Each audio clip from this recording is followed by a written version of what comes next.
Good day, everyone. This chapter is about the band's debut is coming up fast, but Natasha isn't playing nice. Will you put a stop to her conniving? What would you do? I hope. Anyway, I don't know what will happen on this chapter. We just need to find out.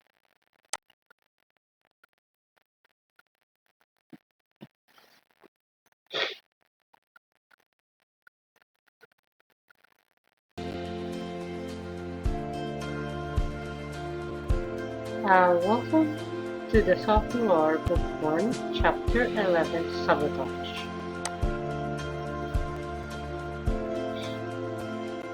He returned home from the football field and ran into Kaitlyn in the living room.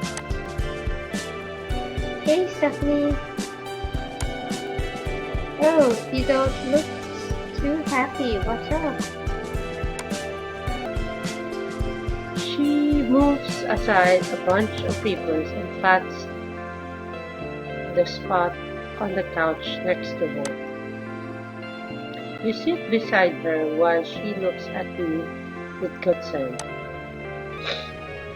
I was just with Chris at Zack and at practice, and things got out of hand with Manny. Again? How is he still on the team with all he does is cause trouble? I think part of it is that Chris doesn't want to step on anybody's toes.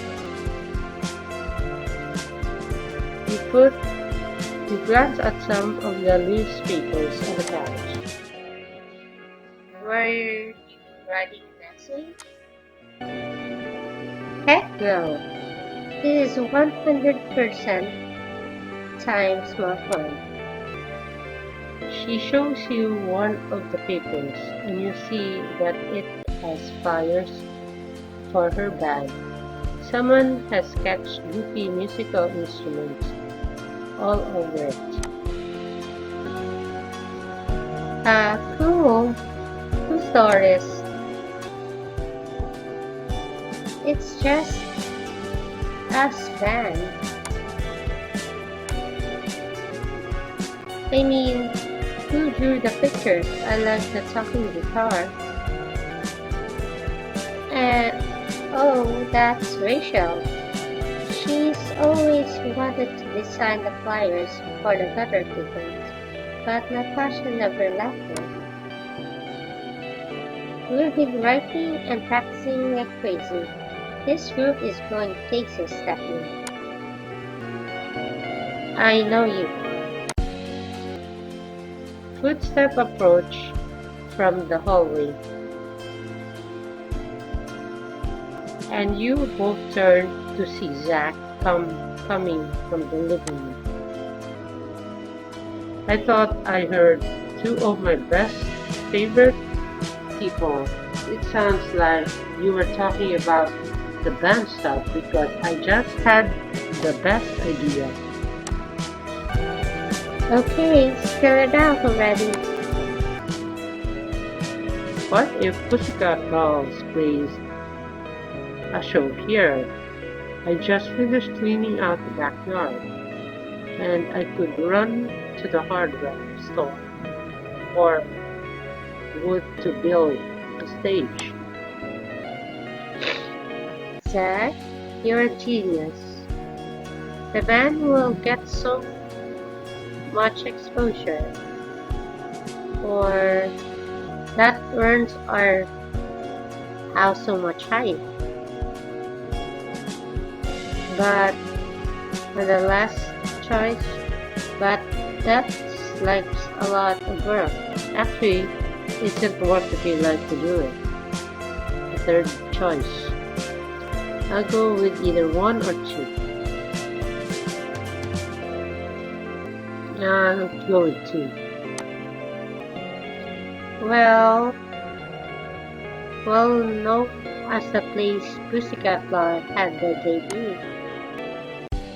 And we'll go to show off our sound to a whole lot of people. So it's a win-win for all of us. Zack, have I ever told you you're my favorite genius? Just a few times. So when Miss Pussycat was thinking about holding its first gig soon, please say soon? Maybe in a few weeks. We'll still have to finalize a set and get a lot of flyers done, and Zack would have to build the stage out back. Kaitlyn smiled sheepishly at me. Stephanie, can I ask you a favor? Of course, You can ask. The real question is whether or not I'll fulfill it. Okay, so you know how you write for the newspaper. yeah, I did last time I checked. I know I was just kind of demanding at the Loose sponsor. Your article was super hilarious though. But this time I wanted to ask you for something different, something fair. You wait, and Kaitlyn looks at you hopefully. I was just wondering if you might maybe possibly write up a little piece for Pussycat Dolls. What exactly were you thinking of? Just a quick intro on the man and maybe something about the house party so people will know where to come see us. This show will be our debut. I'd like to mean the world if you could perform our first set to a big audience. Would I help Kaitlyn or just turn her down? Well, yeah, I'll help you.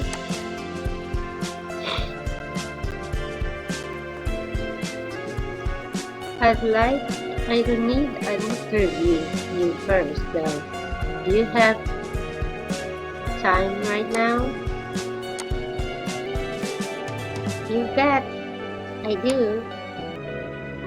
I'm gonna go browse Researcher online catalog to see what kind of patio finish we have. You two have fun.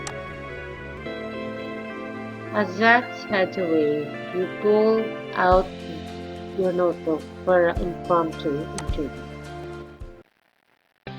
After asking a few questions about the band's origin, their sound, and their aspirations for the future, you decide to ask about the band members.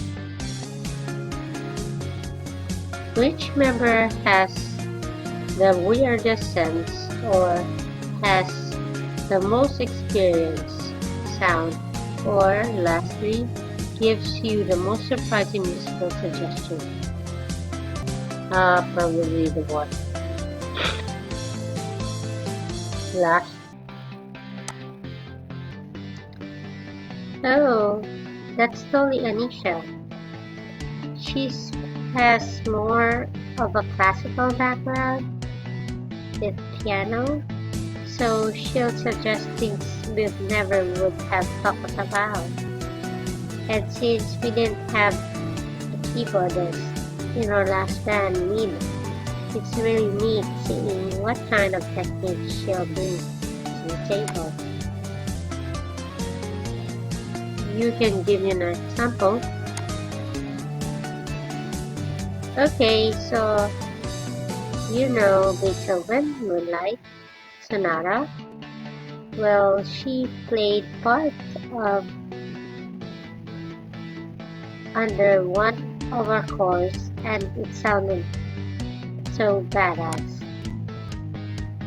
Ooh, I'd like to listen to that. Member bio, Alicia, musician keyboardist, specialty melds classical and contemporary sound. Okay, just one more question. Do you have any lyrics from upcoming tracks that you can tease tease us with? I do have some songs in the work. Actually, Stephanie, since you're such a prolific writer, oh boy, where is this going? You could totally help out with a song I've been trying to finish. I could use fresh eyes to help out with the chorus. I'll see what I can do. Show me what you've got so far. Now she's helping writing the lyrics. This will be interesting. Kaitlyn runs in her backpack and takes out a crease of sheet of papers. She smooths it over her and frowns. Okay, it's like really not good, but I'll give you a theme and you can help me out. The vibe's like you were so aware of the line, and it's kind of Monday, but at the same time so exciting and like real, you know. Maybe? Okay, I need a noun with that.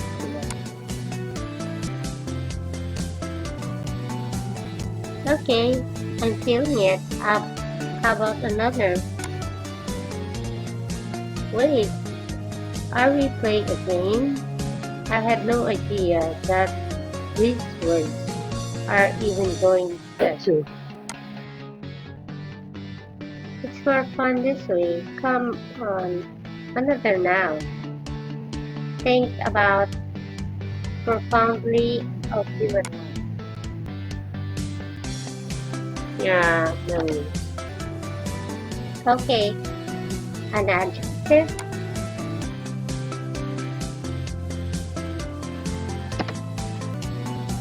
Okay, last one, a verb.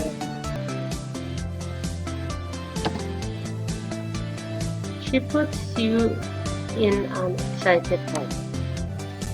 Thanks, Stephanie. I totally owe you one. Wait, that's it? I want a sneak preview. Well, I thought of a couple of lines just now. They go like this. I'm walking to a class with my dreams swirled in my head. The sidewalk paved with my memories. Or, I don't know, something along this line. That sounds like a good start. I have to work on it some more. I know you're busy, so I'll let you get back to work too. But be on the lookout for this song. You get to your feet.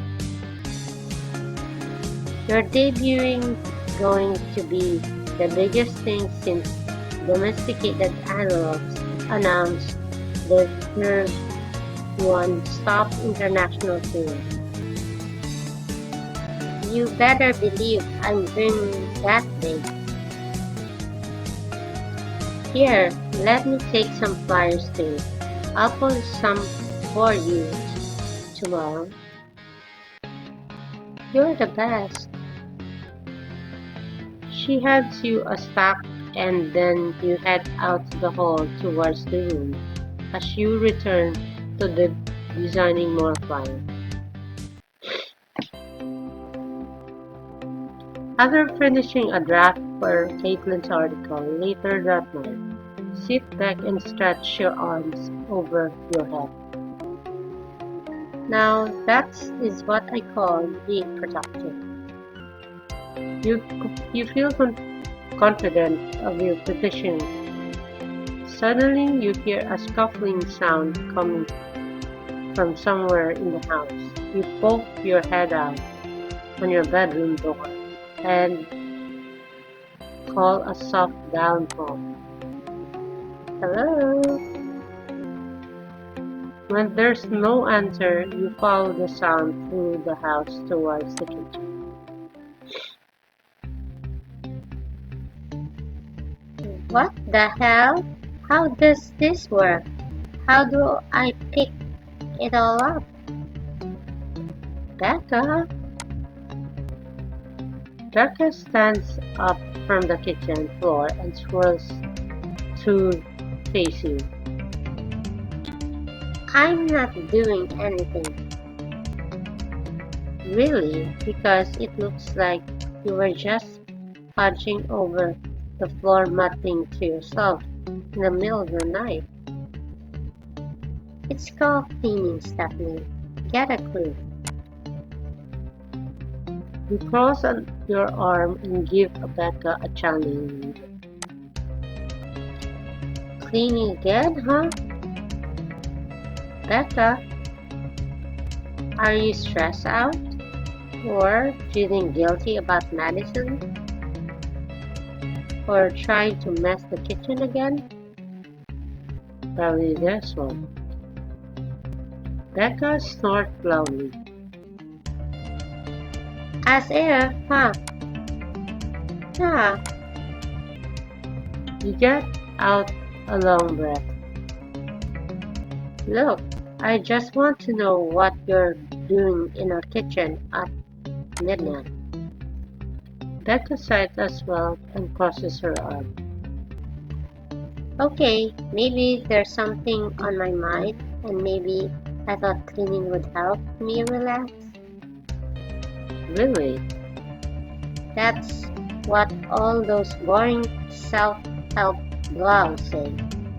But they're obviously never experienced the serenity of having someone do all the cleaning for them.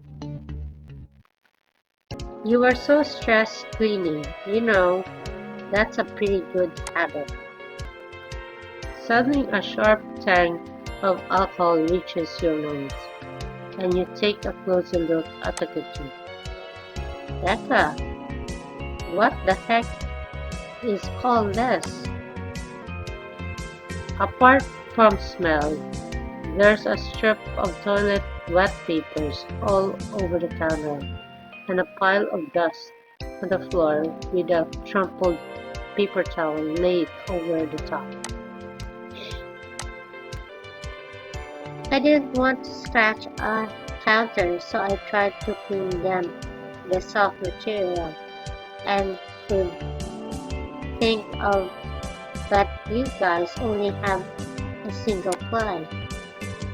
And I wiped all the crudes on the floor, but I don't know how I get it to the trash can, and picking it up with a paper towel isn't working. What happened to the dustpan attached to the broom? I thought that was a snowplow or something, so I stuck it by the front door. And that smells. I thought rubbing alcohol would disinfect dirty dishes. Wow. Becca, this is insulting. This is just like helping. She's trying to do the best to help or do your duties. Okay. Becca sits down on the floor. Yeah, and making things so much worse in the process. You sit beside her and rubs her back. Stephanie, do I like ever help, or am I just in the way? Becca, of course you help, or you're a real handful. I mean, I knew you were like before you moved in, but I guess I just hope that I see more of a change by this point. I'm trying so hard to figure out what's right and what's wrong, and how to act around people, and it's just not working. I feel so broken. I'm still mad at Madison, but I wish I hadn't just gone rogue like that. She runs around through her hair in frustrations. You know, you made a mistake, and you regret that the way you acted, that a really important step back on. Still, I'm scared you'll just get sick of the way I'm acting and give up on me. I'm only screwed up so many times before it's too many. Becca, I, I'll stick with you through this. Or I need you to do better in the future. It's okay to make mistakes, but it isn't okay to neglect fixing them. Medicine really hurting for her sake and your sake and the sake of being able to believe in you. I hope you'll do something about it. I'll try my best. You'll have to do more than try. You'll have to really set your mind into it and then see it through. I will, I promise. A long silence falls evenly. You'll let out a sigh. How about I can help you finish things up here? She gives you a look of dismay. I still don't get why you're being so nice to me. You should be way more angry about the whole medicine thing. Becca, I'm still really upset about that. Or letting you can handle that. Or expect you to clean after our next party. It wasn't immature. No, it was plain cruel. We expect Becca to own up her actions. But it's the middle of the night. The kitchen is a mess. And I'm not just going to leave you alone right now. Now come on. We could both use a sleep and let's make this quick. You retrieve the dustpan and Becca helps sweeps up. Then get out the clean sponge and wash the dishes while she dries them off. Alright, that looks like a good start. Do you think you can handle the powder on your own? Yeah, I've got this. She looks at you tentatively. Thanks for the help. I'm sorry that I let you down so much. I'm not just going to turn my back on you, Becca. At least not yet. I want to see you become a happier person. I believe you that you can do the work necessary to get there. Thanks. As you headed through the living room, Chris comes down the stairs. Hey, you're up late. He gives you a sleepy smile and steps right up to you, wrapping his arms around you and pulling you gently to his chest. I was just getting my homework done. I don't have so much time during the day with the practice to juggle. You wrap your arms around him and breathe in the warm scent of his cologne. Was practice okay after I left? It went better than I thought, but I'm still ironing out the kinks. Chris, don't be too hard on yourself. Or maybe you should turn the heat up. There's only so much you can do on your own. It's up to Manny and the others to iron out their own kinks if they really want to. Chris sighs, resting his forehead against yours. If they want to.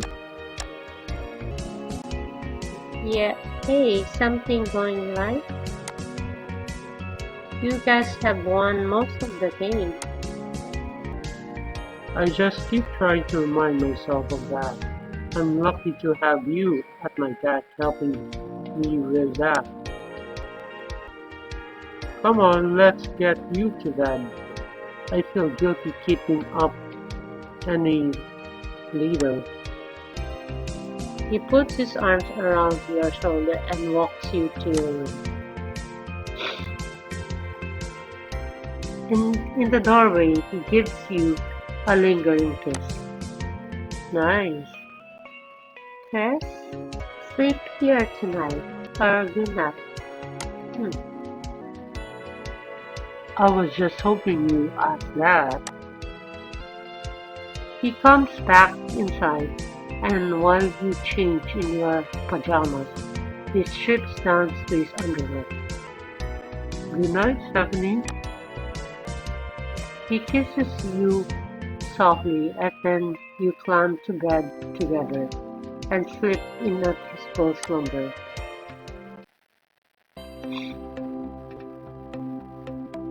You wake up early the next morning and you decide to start putting up Kaitlyn's fire after a quick breakfast.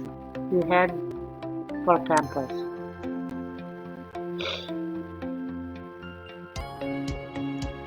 Phew, I think I spread them across the entire campus.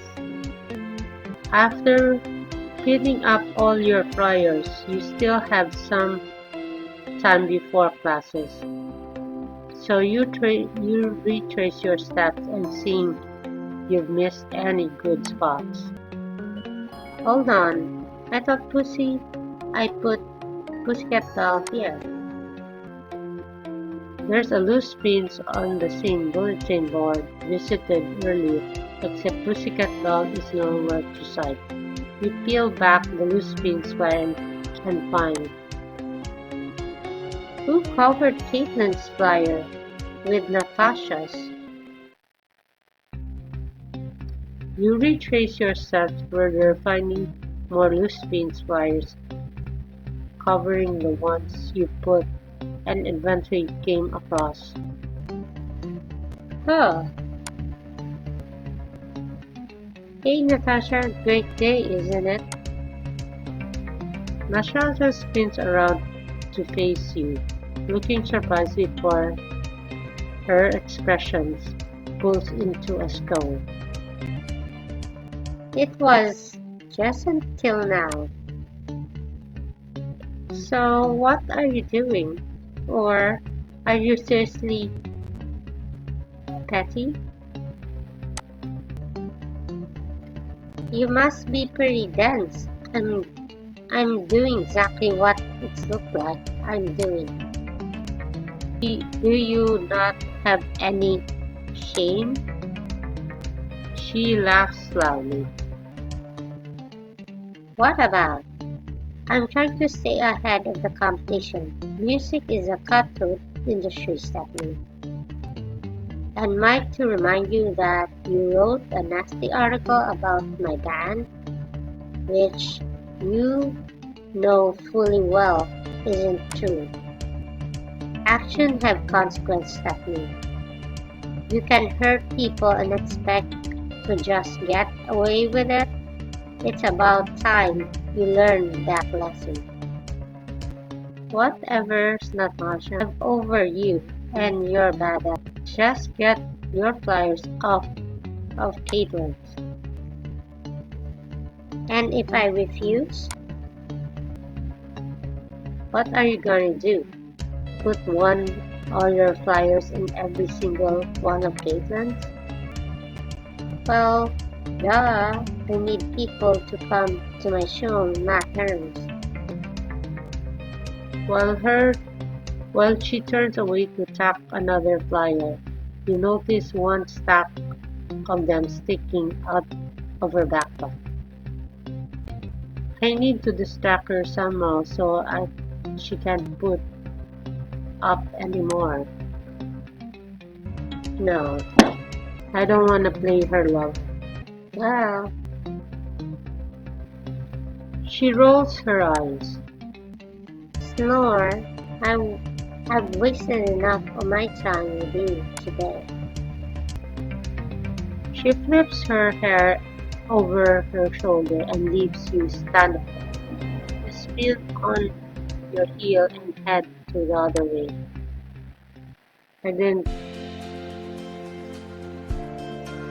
I wasn't going to go that way because it's like I'm being like Becca, being so intensely to avenge something, but you did one fault, not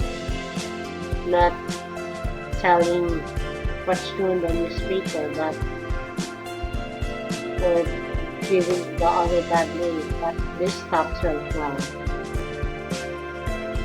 On your way to your class, you spot Abby lounging on the grass, reading a book. Hi. Soaking up the last of the sun before winter arrives.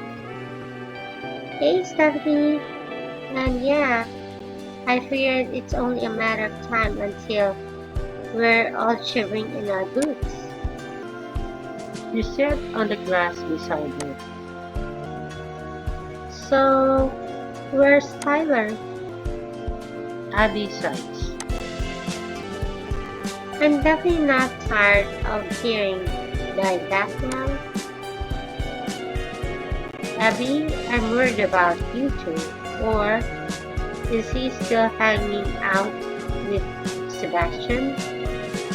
Or I'm sorry? What? Why? It seems things like have been a little strained between the two of you recently.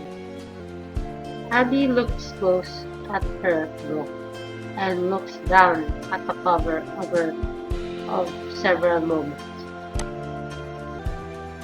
It's not a big deal.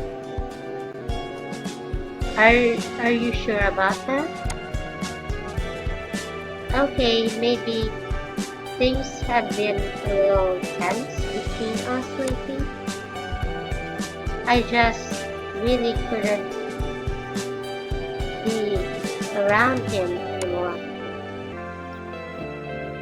What sort of trouble is brewing between Abby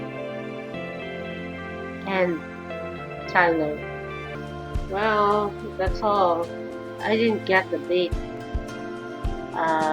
about getting the flyers. It's like so not my character. You want to be fair with anybody, but you don't want to let down some of your friends who really needs your help. That's just on the paper, but taking up her flights like a property, sabotaging for real. So I don't know. The point is, on this chapter. Uh, I know I want to help my friend Kaitlyn, but on the other hand, I don't want to go beyond what what isn't me. But that's all. Anyway, thank you guys for watching my video of this episode of the Sophomore. We'll find out what happens, or we'll find out what Abby and Tyler, what's their problem. Have a good day, guys. See you next week.